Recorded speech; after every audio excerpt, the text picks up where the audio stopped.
wanted to welcome and extend a gratefulness to each of you for joining us today in this follow-up for Honorlock training for our remote proctoring tool that's replacing Proctorio. We're going to Honorlock. This introduction will be short for my part. I'm going to give Daniel most of the time. Daniel Conboy, if you were part of our first training session or our first or second training sessions, is our support, our main go-to support person for Honorlock. Of course, they have a team of support specialists that are there to assist us.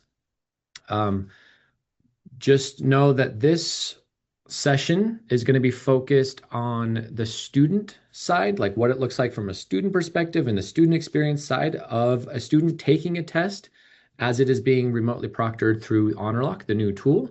And so we'll address some of those sort of steps and those processes and maybe some uh, questions that students may come up with so that we as instructors can be prepared to answer those questions when we are offering our courses either in this upcoming summer or fall semester or on.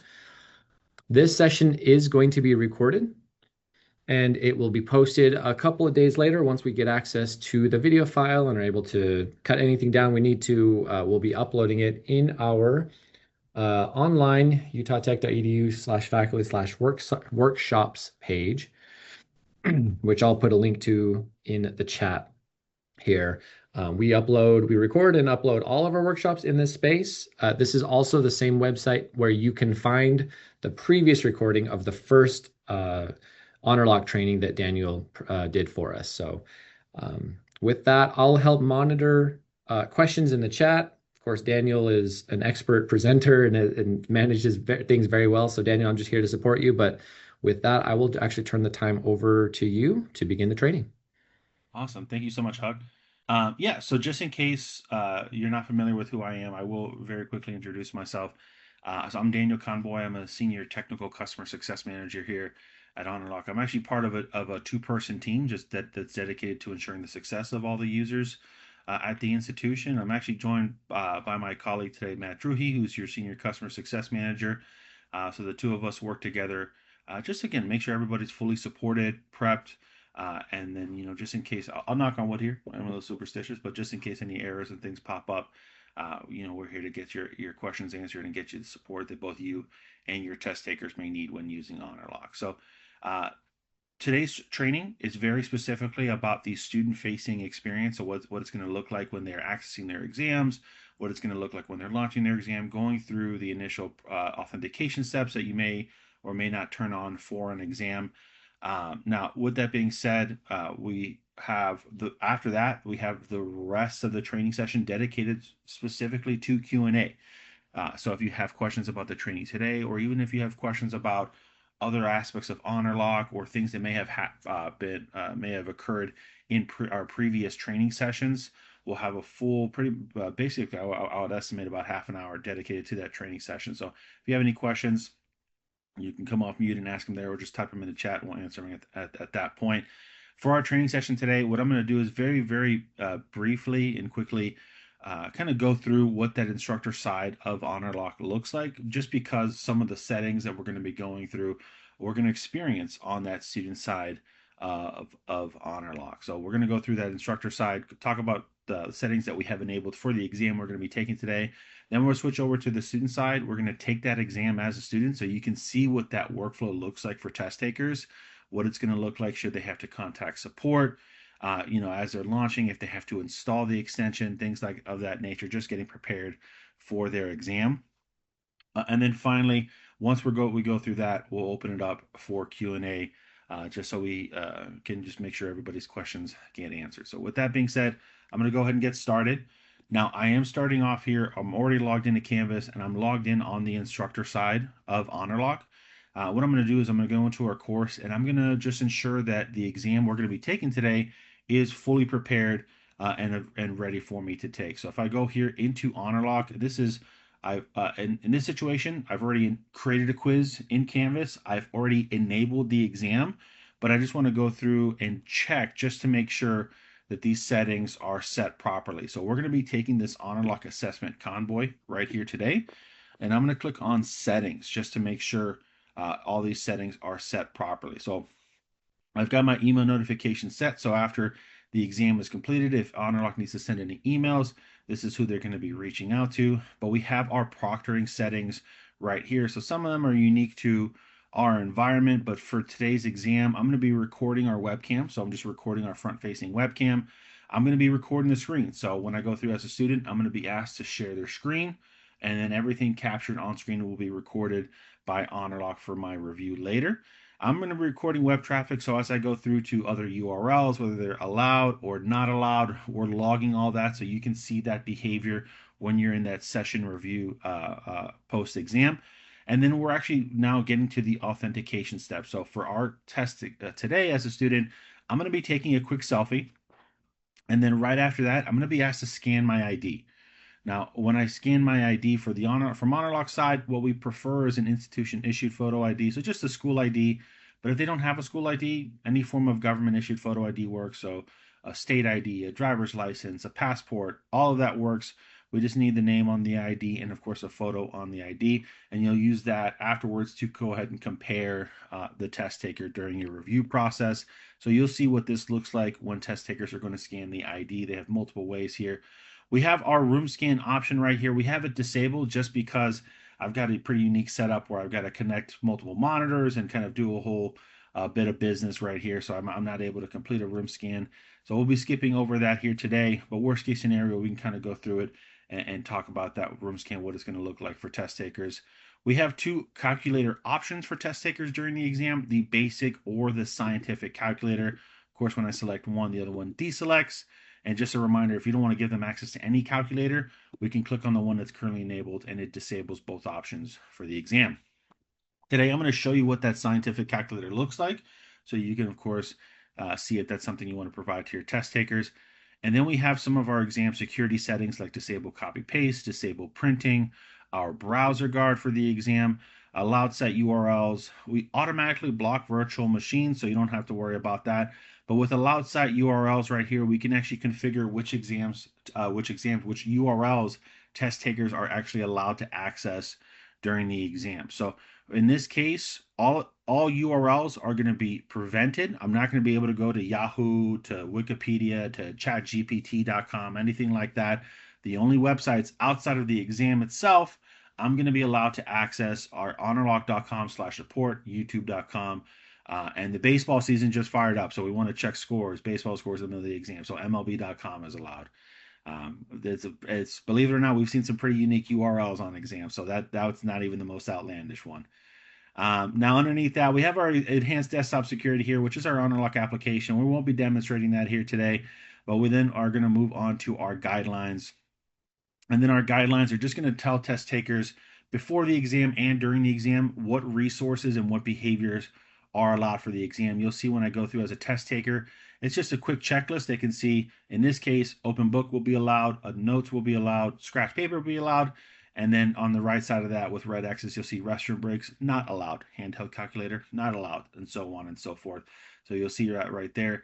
And then the additional instructions. We always recommend that you be as detailed as possible with these additional instructions. You'll see again, before we even launch into the exam, these are displayed for students and they're also available to students during the exam as well. I'll make sure to demonstrate that. We have our assessment accommodations. These will only be displayed for Honorlock support. Test takers won't see anything that you are going to type here. So you don't have to worry about anything you type, any accommodations being displayed for test takers. That's only for support. And then underneath that is assessment visibility. And this just dictates when the exam is visible to your test takers in the Honorlock LTI very specifically. We're leaving it set to no, which is the default view. So it's just going to rely on the dates set in the Canvas quiz to be displayed in the LTI. We don't want to mess with that. So we'll just leave that set to no.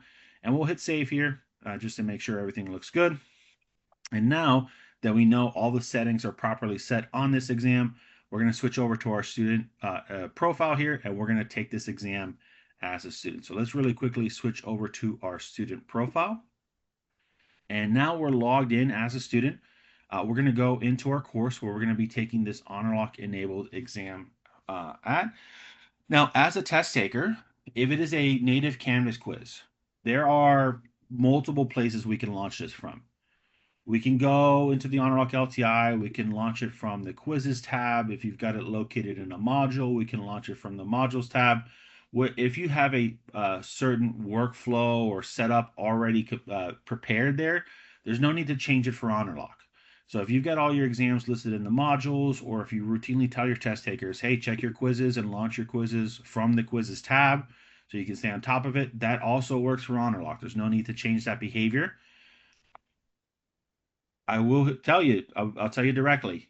If you ask an Honorlock employee where we prefer they launch the quiz from, and I just so happen to be one, we're always going to tell you 10 times out of 10, we recommend the Honorlock LTI. And there's a few reasons why. One, if they go to the Honorlock LTI, it is the very first place that we check that they have the Honorlock extension installed. If they do not, they see this messaging right here. The Honorlock extension is required, and we're going to automatically kind of get them along that process to get that installed. They just have to hit I agree.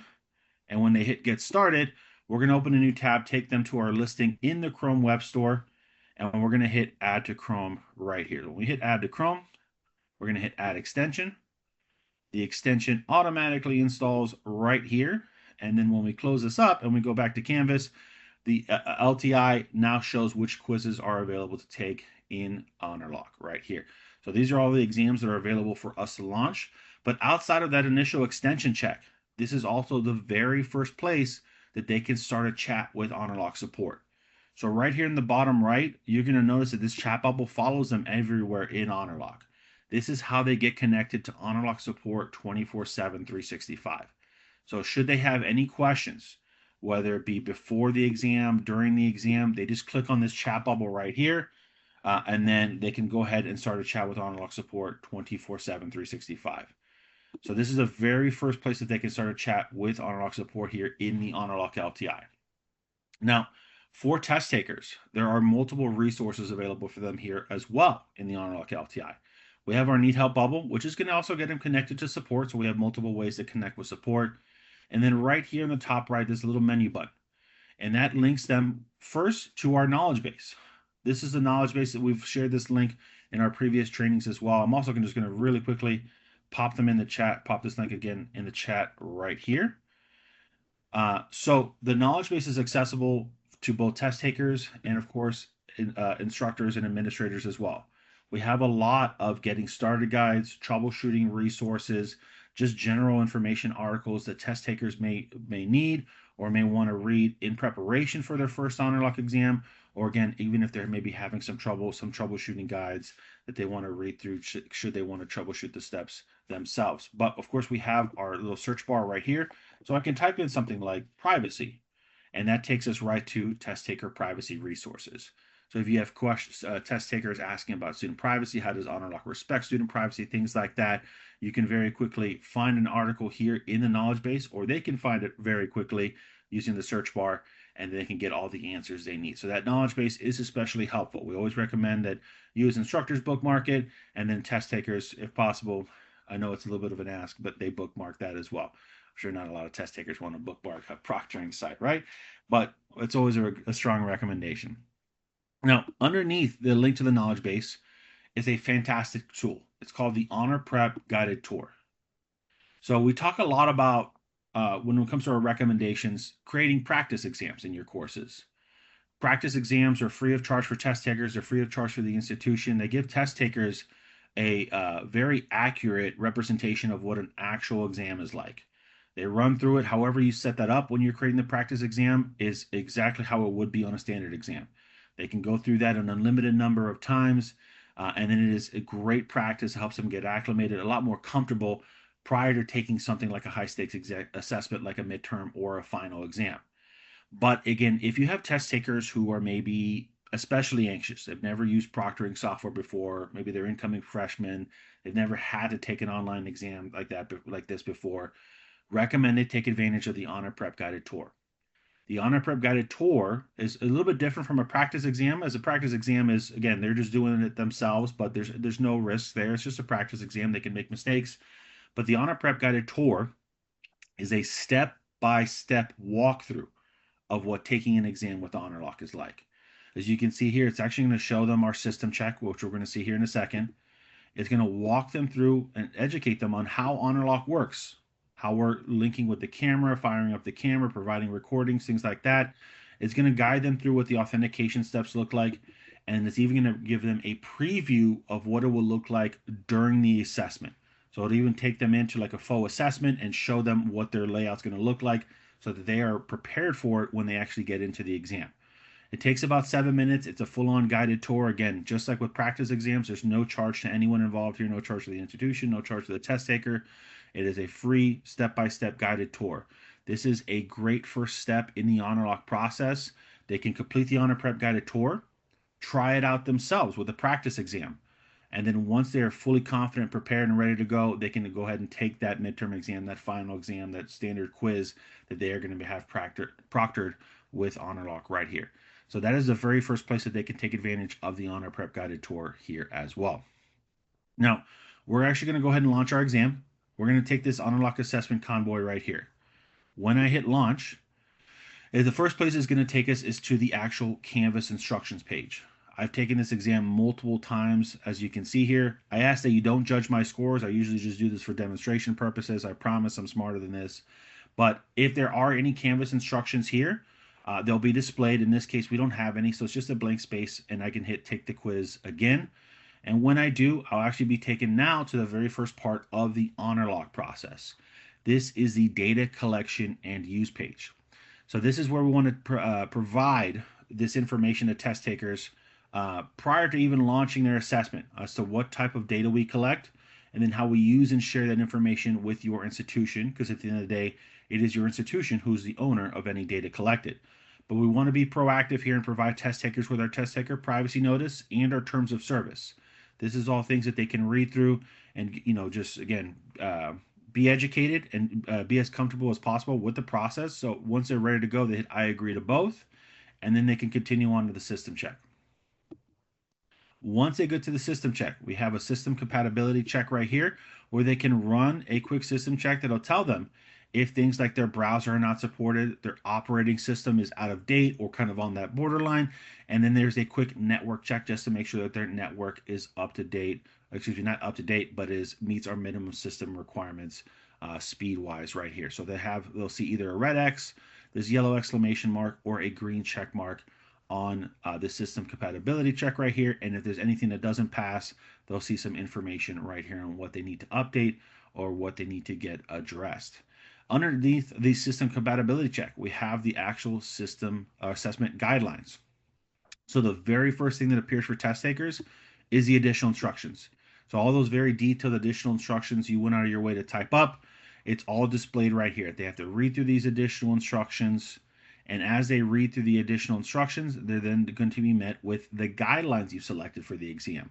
So we very clearly display them in an allowed column here with green check marks, and then to the right of that, a not allowed column right here with red axis. So they know what is allowed and what is not allowed for that exam. Underneath that, if there are any, so if there are no allowed websites at all, this does not even appear. But if you have some allowed websites displayed or set up for the exam, they will be displayed right here to let test takers know ahead of time. You can access these URLs during the exam. And then finally, underneath that, we have review authentication settings. So we're going to ahead of time let test takers know, hey, you're going to be taking a profile picture, which is that student selfie. We're going to be scanning the ID to access the exam. And we're also going to be sharing our screen with Chrome so that, we can actually see everything that's happening on screen during the exam. And then finally, just in case they didn't launch the exam from the Honorlock LTI, where that Honor Prep link is located, we want to provide them with one more link to take advantage of Honor Prep so they can take advantage of that prior to actually launching their exam so they're fully prepared. When we're ready to go, we're going to hit begin authentication, and we're going to be met with an immediate error message.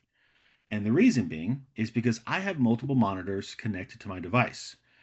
If record screen is enabled for your exam, you're recording the test taker's screen, we prevent test takers from accessing their exam with multiple monitors connected. This is intended behavior just to ensure that we have visibility into the student's primary screen. So students cannot get into the exam until they actually physically disconnect that secondary monitor. Once we do, we then see the actual first step, which is the privacy details for the exam. Again, student privacy is incredibly important to Honorlock, so we want to make sure students are fully aware of their privacy. And again, once again, provide them with our app privacy policy right here. When we're ready to go, we hit I understand, and then we move on to the first step, which is just the student selfie. So we just have to line ourselves up here. No smile is required, but it is recommended. We want everybody to be happy. Now, after that, we have our ID verification instructions. So we give students some basic information here. Here's what the acceptable forms of photo ID are. But please do not use military IDs or bank cards because of the sensitive information that they may contain. And then the name on the ID must match the name that you registered for the course with.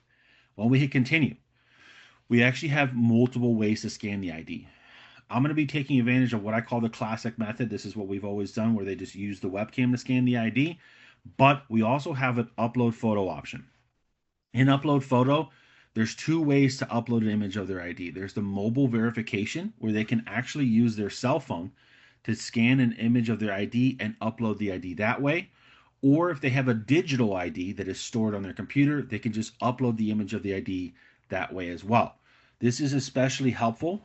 And a great example I can give you is Florida driver's permits. The learner's permits, instead of being a horizontal ID, is a vertical ID, and the text is incredibly compact. It's very difficult if you're not in a super well-lit area for the ID to pick up that small text and read that name. So sometimes using that webcam isn't the best option for those very small compact IDs because it's just hard for the AI to be able to read that name. So test takers can use the upload photo option and upload their ID image another way just to make it a little bit easier for them. Now, I'm just going to hit the use webcam option. This is what the majority of test takers use currently. So we just hold up our ID and we hit take ID photo. And when we do, verification in progress and success. I have successfully verified my ID. Hey, We Daniel. then have, go ahead. Just to bring you aware, you probably saw these already, but Matt Harris asked about the monitor disconnect. Do they Mhm. have to physically disconnect the second monitor, or do they just turn it off? They have to physically disconnect the second monitor. If I try and plug it in again, once my computer detects it, is it going to turn on? So once it does turn on here, my second monitor seems to be having an issue. Um, Honorlock will prompt them to, like, it'll hit them with the pause one more time. So maybe I have to get through this before my second monitor turns on. Okay, it's just deciding to not turn on, but it'll pop up and it'll let them know, hey, you have another monitor connected. You have to disconnect it before you continue. So they can't continue unless that secondary monitor is disconnected. So they actually have to physically disconnect it. Thank you. And then just it sounded like Matt had already responded to Kyle Wells's question. Kyle is interested in learning about Excel, and so I'm sure you'll kind of get to third-party tools for Yeah, your students. yeah, definitely. So I will touch on it. We talked about the application when we were going through the settings before. The Honorlock, um, I'll talk about here in a second because I will wrap it up. I'm kind of getting ahead of myself, so I apologize for that. So once we're in the exam and we talk about things like browser guard and accessing other applications, things like that, that is where we'll kind of tie in things like the application and browser guard and other applications. So I think Thank you. that's all. That's all the questions we have for right now, right? Yeah. So we're at the jumping back to the authentication steps. We're in the pre-exam microphone check. So you can see here that it's actually picking up the decibels from my speaking. The continue button, when they first get to this, is grayed out. They cannot continue until we actually detect audio from the microphone right here. So once we are detecting audio from the microphone, the continue button lights up, and then they're able to continue into the exam just to make sure their microphone is not muted and that it is properly functioning. And then finally, we're on to launching screen recording right here. So when we do, we just have to click on the screen that we're going to share and then hit share, and then we are sharing our screen. We're ready to get into the exam. We just have to hit focus test window. And when we do, a new window pops up here. Good luck on your assessment. And then we just hit start assessment. And then we are in the exam.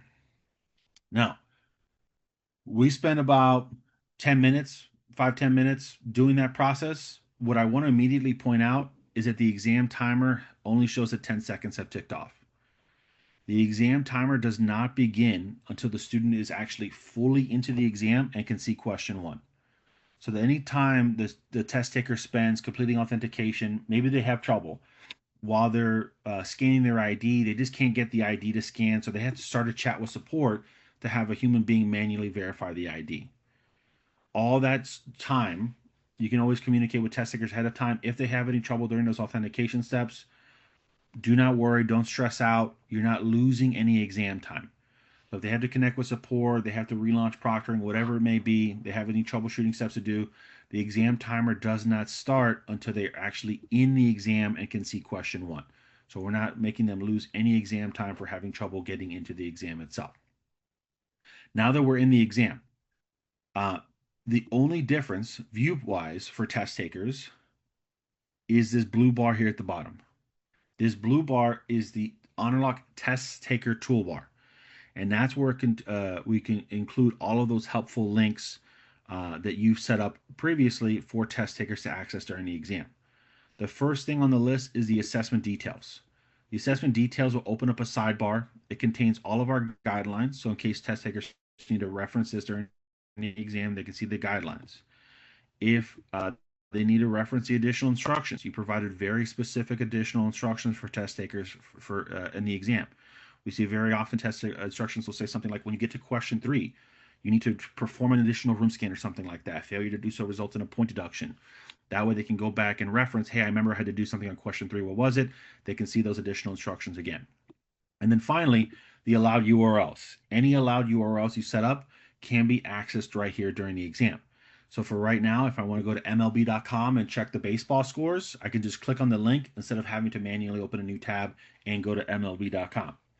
If I close this up, well, you can see that MLB.com was allowed. If I try to go to ChatGPT.com, you can see we try to open it up, and when we do, we just get a message that says you're not permitted to access that site.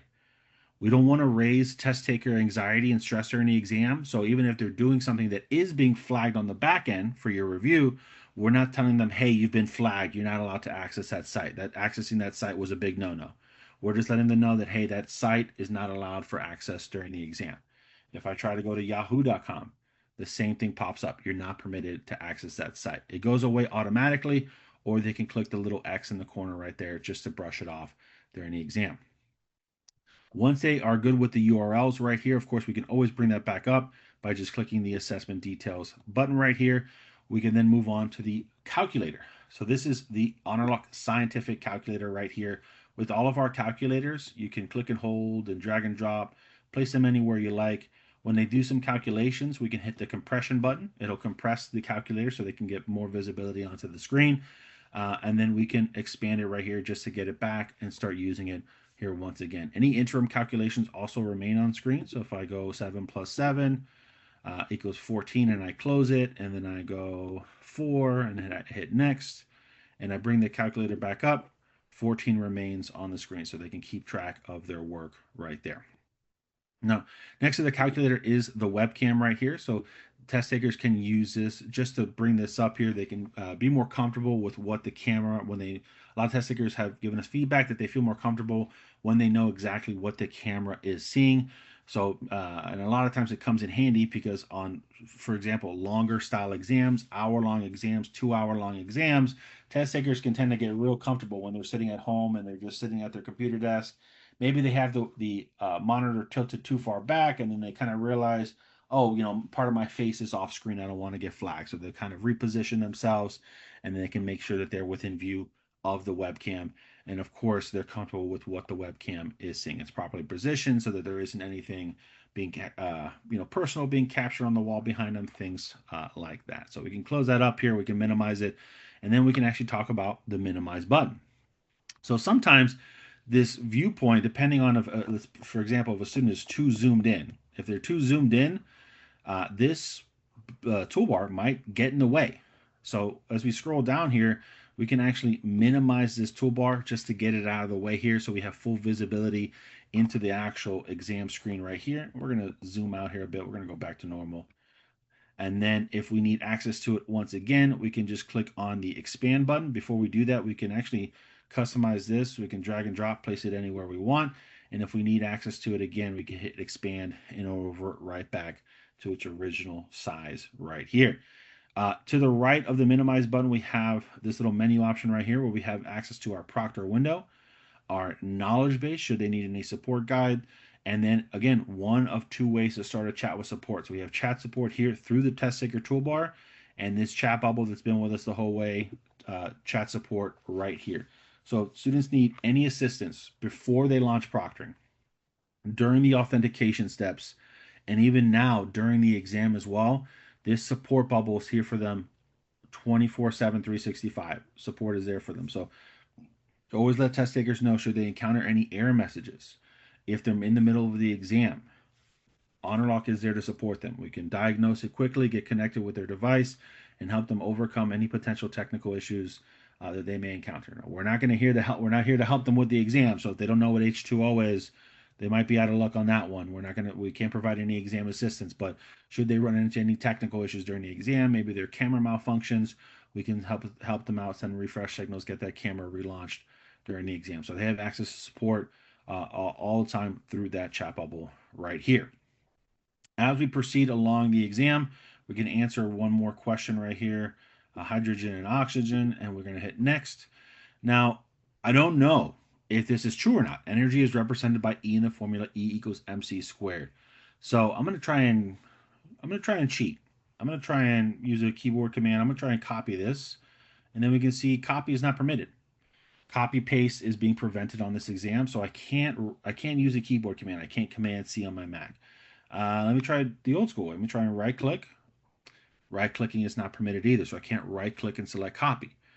Hypothetically, if this was an actual chat box where I could type into and I wanted to paste, if I try and paste, actually I can't because I don't have anything copied. There we go. Paste is not permitted. So copy is not permitted, paste is not permitted, right click is not permitted. That's all controlled by the disable copy paste. Say I try and take a screenshot. If I try and do a keyboard command, Command Shift, the moment we detect those hotkey combinations, what we do is provide hit the test taker with what we call a soft pop-in. So the exam is paused right now. Full transparency, the exam timer is running right now. The student can very quickly get out of this. They have to just acknowledge the warning right here. So hotkeys are detected. We detected some hotkeys, some keyboard shortcuts being used. Please be careful about what keyboard buttons you are clicking on during the exam. We just have to acknowledge this message and continue, and then good luck on your assessment. We're going to hit continue right here. So we blur that screen just to ensure that exam content is being protected. So should that screenshot go off, they're just capturing a screenshot of a blurred image. And then the same thing happens when we try and, because disable printing is turned on, if they try and print out the exam to share it offline with others, they're just going to get no content whatsoever. They're just getting a blank screen when they try and print out the exam. So that's what happens when we try and copy paste, take a screenshot, try and print out the exam to see it offline. Now, depending on exam settings, we can access, or we may or may not be able to access other applications while the exam is active. For this exam, the browser guard is turned off. Browser guard is one of our first lines of defense when it comes to accessing other applications on a device. Browser guard will actually prevent the test taker from using other applications. It doesn't close other applications by forcibly pushing Chrome to the front of the screen, rendering that other application useless. So while the application may be opened, students won't be able to use it because we're just going to constantly push Chrome in front of it. So if you do need test takers to access other applications like Excel during the exam, you'll want to make sure, and this is just one option, we're going to have multiple options. We're going to go back to the instructor side to talk about this. You'll want to turn off the browser guard. Because if I try and open Excel, let's see if I can get Excel to open really quickly here. Excel should pop up in just a second here for me. Let's just open a blank worksheet. So Excel is open. I'm able to access it because the browser guard is turned off. If the browser guard was turned on, we can't close Excel, but we're just going to push Chrome in front of it, rendering it useless. There is one other option that is available to the institution, and that's called the Honorlock desktop application. Now we're going to submit this exam really quickly here, and we're going to go back to the instructor side to talk about the Honorlock desktop application. So we're going to hit true here. We're going to hit next. And then for question 4 right here, we're just going to hit true, and we're going to submit the quiz. Now when we submit the quiz, Honorlock's going to automatically wrap up. So quiz submitted. We can see we have an optional Honorlock survey. We're just going to hit skip right here, and then a thank you for using Honorlock. And at this point, we can do things like reconnect our second monitor, and then if we'd like to, we can uninstall the extension, kind of whatever the test taker is the most comfortable with. Now let's really, really quickly transition back over to our instructor profile, and then talk about those other options available to us when it comes to accessing other applications. So if we go here to Honorlock Assessment Convoy and we go to settings, we're going to scroll down right here and we're going to talk about the other options. So right now we have Browser Guard. We talked about how Browser Guard functions for test takers. If it's turned on, we're going to do our best to prevent test takers from accessing other applications. If it is something that they need to access, something like Excel, you'll want to make sure the Browser Guard is turned off. Browser Guard itself, because we are a Chrome extension, does not have the power to forcibly close other applications on a test taker's device. We'll just prevent them from using it by pushing Chrome in front of it every time they try to access it. So a little bit lower down the screen, you have this, Enhanced Desktop Security. Enhanced Desktop Security is the Honorlock desktop application. If you do want to provide this to test takers, we have ahead of time links that you can provide to them that'll just allow them to download it so they're prepared to access during the exam. But if we turn this on, what you're going to see here is a new menu pop up. And this allows you to manage which applications are actually allowed to be open during an exam. So this has, because it is an actual application, it's not sandbox within Chrome, actually has a little bit more power than just our Browser Guard does. So for example, if you actually want them to want to allow Excel during the exam, you can search for Excel right here and turn it on. And in this case, outside of Chrome itself, because that's where we're taking the exam, the only application that will actually be allowed to be open during the exam is Excel. As the test taker launches the exam, we'll prompt them in this case to, hey, you have to close Slack, you have to close Zoom, and you have to close your Notes tab. So we'll actually prompt the test taker to close these applications prior to launching the exam. And if they try to open them during the exam, we will forcibly close them. And then that behavior gets captured and flagged by the application as well. So when you are reviewing sessions, you can actually see a flag for application opened, slack.exe, application opened, notes.exe. So you actually see when they attempted to access other applications and what the other applications were as well. The main thing to keep in mind when it comes to the Honorlock desktop application is it is not the requirement to use that is not just the extension anymore. They're going to need our Honorlock extension for Chrome, and then they'll be prompted to download and run the Honorlock desktop application. That's the one key differentiator. So with the Honorlock desktop application, you can still run Browser Guard fully. You don't have to worry about certain exam settings configurations. You can turn everything on just however you would like.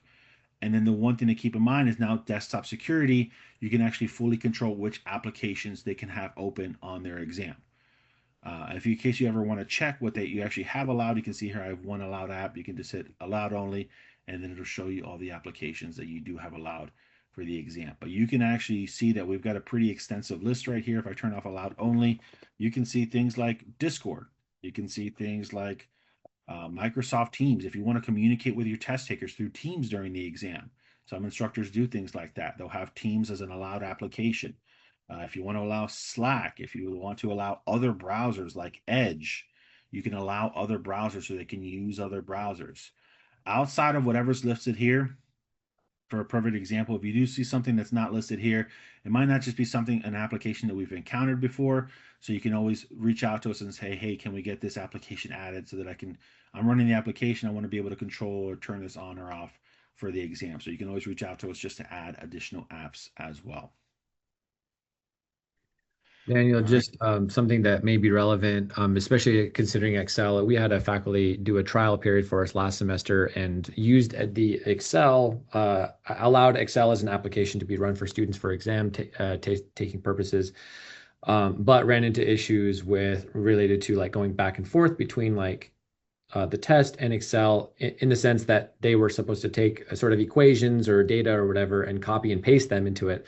But this instructor had disabled copy and paste. So there are a few things setting wise, right, that we need to think about when we're sort of experiencing, we're trying like Excel, for example, if we want them to be able to copy and paste things from one space to another, we will have to enable or disable a few things here or there, kind of almost kind of trial it out a little bit to make sure that it doesn't sort of it's not like counterproductive, I guess. That was just a And, specific use case that we had just recently that was kind of and I relevant. appreciate that, Huck. That's actually a great point. I guess the one thing that always will tie back to is the settings you have here are control what happens in the Chrome browser. So things like disable copy paste, disable printing, that's all being controlled in the Chrome browser. So if you do need them to kind of like Huck's like mentioned in that kind of test scenario there, to copy paste things from the Google Chrome browser to this other application that they're accessing, we're gonna be preventing them from copying and pasting in the Chrome window, from screenshots, from, of course, this is all dependent on your exam settings. You can turn these on or off, but you want to control that. And what will always assist with that trial and error, so you don't have to waste time like and then have trouble on actual exams, those practice exams come in very handy. So when you set up practice exams, if on the practice quizzes, when you're enabling them, you turn on things like enhanced desktop security, the application, those function exactly like they would in a standard exam.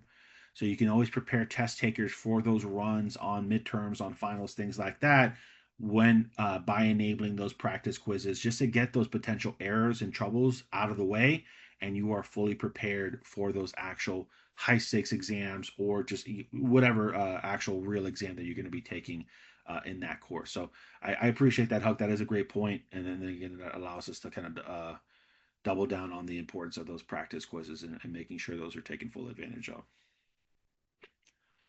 All right. Now, I definitely want to open up here.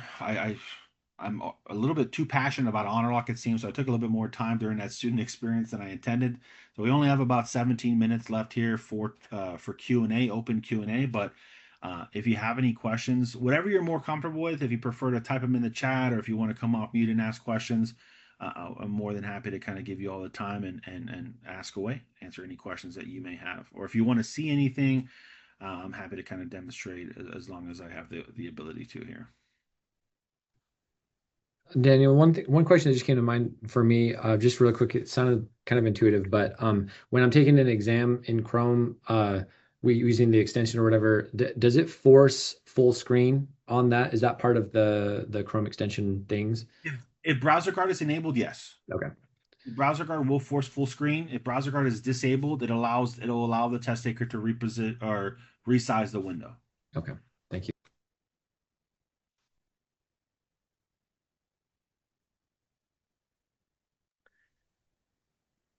Hello, Daniel. Thank you for your presentation. I have a quick question regarding just second devices. So I don't know if you might have spoken to this at the beginning of the Zoom conference, but as a math instructor, I am witnessing that on Proctorio, 80% plus of my students have an extra device in their laps under the desk when they test. And so no matter what restrictions you provide on Honorlock, the student will simply have a second device on their person to be able to quickly use AI and get the results that they want as answers. I know that you had mentioned that you have a beta of a secondary camera that can kind of look at that placement, right? They place it so you can see their lap and you can see everything there. But then that also brings up the fact that in the long run, as an instructor, I would have to monitor 2 different videos of a 40-minute test for 40 different students, and then I'm talking about hundreds of hours of monitoring just to make sure that there is academic fidelity. What is your opinion about this kind of stuff? Yeah, like I said, right now, 80% plus of my students that are using Proctorio are not academically um, honest. They are, Proctorio isn't a viable solution for me right now. Gotcha. No, I think the um, kind of the problems and the concerns you're having right now are I think issues that are being noticed around institutions. Unfortunately, a lot of times, regardless of proctoring solutions, but with Honorlock, like you mentioned, I think we have a couple tools that can help mitigate these issues, and with some planned improvements we have for the future, with things like object detection for our AI, will help kind of cut down on some of these behaviors, so that you don't have to dedicate this insane amount of time to reviewing sessions. Right now, the primary combatant for using secondary devices and caching these secondary devices is that siding a webcam. The siding a webcam, when as long as it's positioned properly, which again with practice exams, trial and error can help test takers find that proper angle. We're immediately with that side angle camera, we're changing what the AI is flagging for. With the front-facing webcam, what we're primarily flagging for is just their facial landmarks. We do facial detection, not facial recognition or anything like that. So we're just with that front-facing webcam scanning for two eyes, a nose, and a mouth to make sure that they're within view of the webcam. But with the side angle webcam, what we're now searching for is a little bit of facial detection, again, just to make sure we're capturing a full side profile. But we're scanning for their monitor, their keyboard, and their hands as well. So whenever both of their hands are not within view of the webcam, we're raising a red flag. So immediately, that's something that's going to kind of help, or should help you detect when test takers are using secondary devices, because if one of their hands are not within view, we're raising a flag for hands not detected, and that'll allow you to kind of jump to specific points in the session and kind of maybe hopefully catch that sneaky behavior where they're trying to hide a secondary device from view of the webcam. Every Now, single one of my students is currently looking down, looking away from the webcam because they're saying, okay, I'm working on my math equations. Like I'm working out the solution on paper, and so I'm looking down, and so there's no way for me to ever detect whether this student is actually working on things without a device versus working on things with a secondary device with AI on that secondary device, giving them the solutions. So, like I said, I've got a kind of interesting solution. I have an in-class version of Math 1010 and an online version. And in the uh, in-class version, these students go to the testing center for the testing purposes. But for the online version, they're using Proctorio. And so I'm able to compare the results of an in-class in testing center scenario versus a purely Proctorio scenario. And I can see the productive struggle of my in-class students, and then I can see that my online students are have no productive struggle and are getting perfect scores. And so it becomes, hey, this becomes not a viable solution when it comes to academic integrity, and I can't trust that Honorlock will be able to, overcome those issues in the long run unless there is that secondary monitor. But then, how do I analyze all of the results and maintain that fidelity? well, I think our goal, especially when you introduce something like the secondary camera, is the improvement in our flagging. When we're detecting things like their hands not being detected, or in the future when we introduce enhanced object detection, which is on the roadmap. So when we're scanning for things that shouldn't be there, or that aren't there that should be there, like their hands, or detecting other things, like object detection, anything that kind of meets that shape in the near future, that enhanced flagging will hopefully draw your attention to more specific points in the session. So you The don't have to. issue at hand is that every single one of the videos will be flagged because every single student is purposefully placing themselves in an awkward view because they are going to cheat. And so now when everybody's flagged, how do you go Well, in and analyze? I don't think you'll have situations like that. I think, No? um, maybe initially there's a little bit of trial and error, but our side angle camera isn't something that can be positioned to the front or behind. it has to capture certain parts. And we enforce that before they go into the exam. So it has to capture certain parts from a specific angle Is before. this is the side angle camera going to be included by this fall semester? Is it going to be out of beta and into real use? So that's something that we want to discuss. It's available for use, but it is a setting that needs to be made available for the institution, and that's a discussion that we'll have with Huck and Mark and team, just to see if that's something that we can turn on if they want to make that available. It isn't something that incurs an additional cost, but the one thing that institutions always have to keep in mind is um, with our side angle webcam, test takers can use their mobile device as the webcam, which is also an additional. Uh, um, this is also something that's great because now you know that the secondary device that they're using, that they could be using to cheat, is being used as the webcam. But our recommendation is an actual secondary USB webcam, just because the connection is more stable, it's easier to position and get connected for test takers. And sometimes that can incur an additional cost for test takers. Even in the cheapest one, like the one that we test with that I have here, this is a 720p Logitech camera that I use for my side angle camera testing. And this costs $14 on Amazon.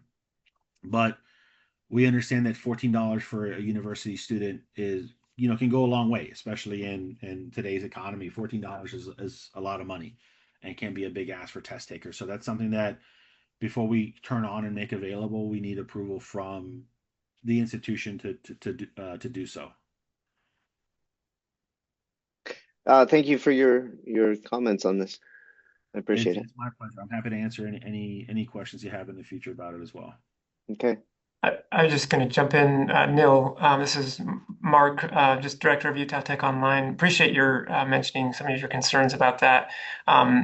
We'd love to talk more with you and perhaps others in your department. I think these are valid concerns that you've got, and as we implement Honorlock here, we certainly understand that it's probably not going to solve everybody's concerns right off, right?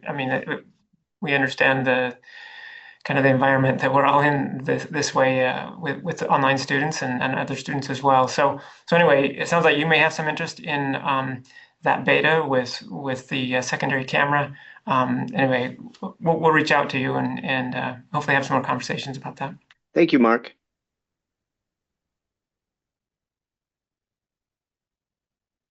Hey, Neil, this is Matt. And Daniel, correct me if I go wrong on this. When you're reviewing the videos, you can easily just go to where the flags or violations are. Yes. You're not going to have to watch the whole video. Yeah. So the yeah. flags, the violations are simply a student looking down. In this case, they could have been just like looking down to work on, a problem solution, to work on their algebra. But there's no way to detect in any way if that student was looking in their laps, at their secondary device and getting the answer that way. And based on the testing results of my in-person students versus online students and being able to analyze, all of that data, 80% of my, let's say 30 out of 40 of my online Math 1010 students are using AI to complete their exams, and their grade is completely false. Their grade is a lie. I, as an instructor, do not recommend any use of this online proctoring service. I highly recommend that online students, just like in-person students, use testing centers and actual physical proctors to be able to test and be on a level playing field. Right? We need a level playing field for in-person versus online students, because these 1010 students are then filtered into a 1050 course, a college algebra course, in which half of the students lied about their knowledge and half the students were truthful about their knowledge. And then that half that was lying about their knowledge falls apart and they can't survive the Math 1050 course, which I don't want. I want everybody who gets into 1050 to be on a level playing field to be able to succeed. And again, just to we definitely understand the kind of struggle there. We kind of sympathize with the situation. From But Honorlock, you're the one making money from selling this, this software to the university. So the university is now saying, okay, we have to offer online proctoring. We No, cannot Neil. proctor. No, we totally understand the concerns here. And again, happy to talk with you more about this. I would like other instructors here, if they have questions, additional questions for Daniel, to have the opportunity to ask other questions if there are. Yeah, Um, great. I was just kind of explaining, what's been happening. I no, would love for Honorlock to be a great solution, and I think that secondary webcam is the start to a really good solution to be able to have online proctoring. great, thank Yeah. you. Thank you.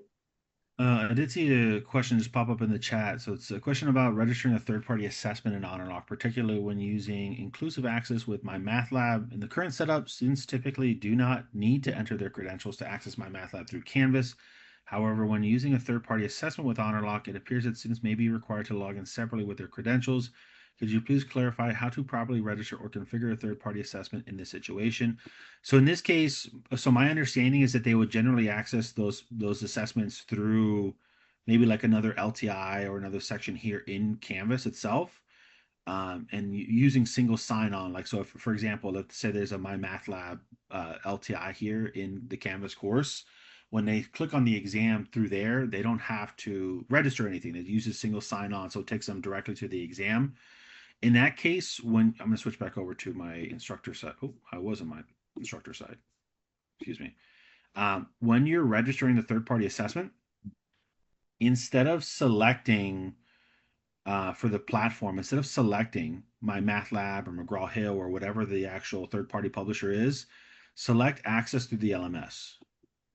When you select access to the LMS, the platform name, you can fully customize it. So you could say something like MyMathLab in Canvas, or MathLab in Canvas, kind of however you feel your students will be able to understand that path a little bit better. And then from the direct URL, you can do a couple options. You can try and grab, if I right click here and I grab copy link address, you can try and paste that, and that'll take them directly to that MyMathLab link in the Canvas course.